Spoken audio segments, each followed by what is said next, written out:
Hello, Catherine here in the finally thawing out tundra known as the United States Midwest. Let me tell you, this winter has been miserable. I, for one, barely left my house. And let's just pretend like that's not normal. Fortunately, it did give me some time to think. And one of the good thoughts I had was to start a new series. And this is it. I am going to be uploading a new episode every Monday of a series called Should I Be Worried?, where I talk about a particular something and discuss whether we should be worried about it. I'll be posting these videos on YouTube, and then I'm also dipping my toes into the podcast game. So we'll see how that goes. So, without further ado, let's get worrying. Or not.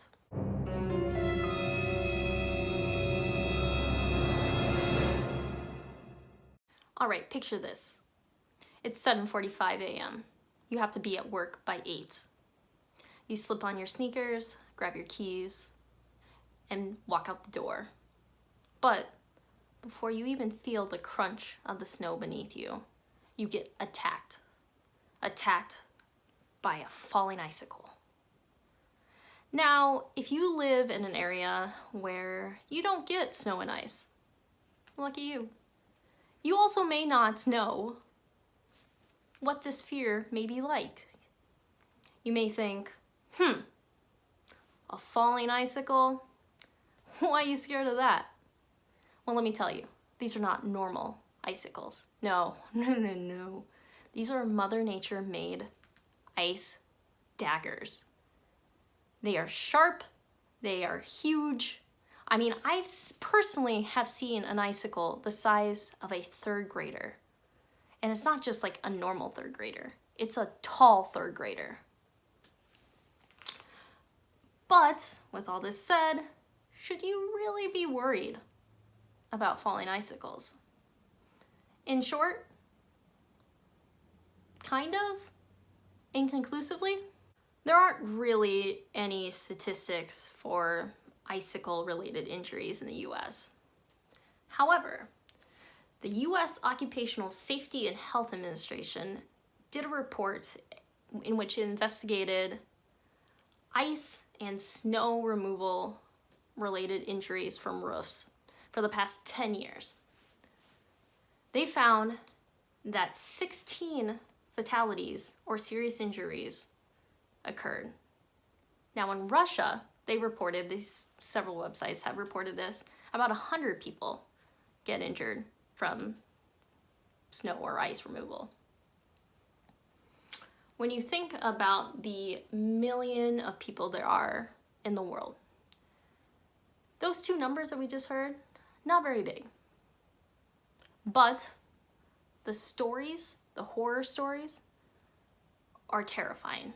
For instance, a man had his skull crushed when a microwave-sized ice chunk fell on him in Chicago in 1994. A woman in Russia, when she was out feeding neighborhood cats, also died via falling icicle in 2018.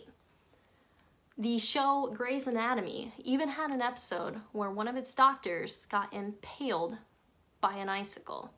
Now, it's not disputed that these deaths are terrifying. I get that, 100%.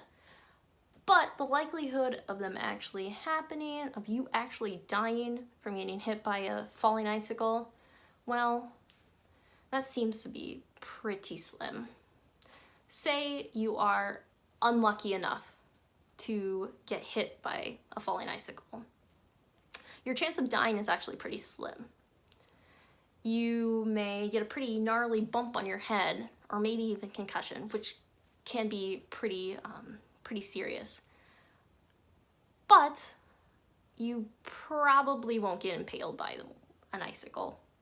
You may bleed a lot, and that may be scary, but that's just because your scalp has a lot of blood vessels on it. So no, in general, you won't die from getting hit by a falling icicle. You may bleed, you gotta clean up the bleeding. If you get nauseous or a headache, go to the doctor. You don't wanna mess with that. So, in conclusion, falling icicles, terrifying, scary, need to watch out for them. Really, honestly, in general, you just gotta take notice of what's above you, whether that's icicles, bats, Spider-Man, everything. In particular, when it is warming and the icicles are melting or it's windy, you really need to pay attention because this is when they're most likely to fall. Also, the higher the icicles are from the ground and the larger they are, the more dangerous they are.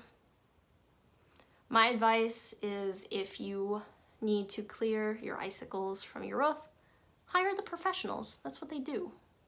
So Mother Nature has a cruel sense of humor in many ways. Don't be a victim of its ice daggers. Thank you for tuning in this week to Should I Be Worried? Again, I will be posting an episode every Monday, so that is exciting. Come back here on Monday. There will be a new episode as well as a podcast. The podcast will be the exact same as the video, just for all y'all who want to listen instead of watch. Thanks again. Bye.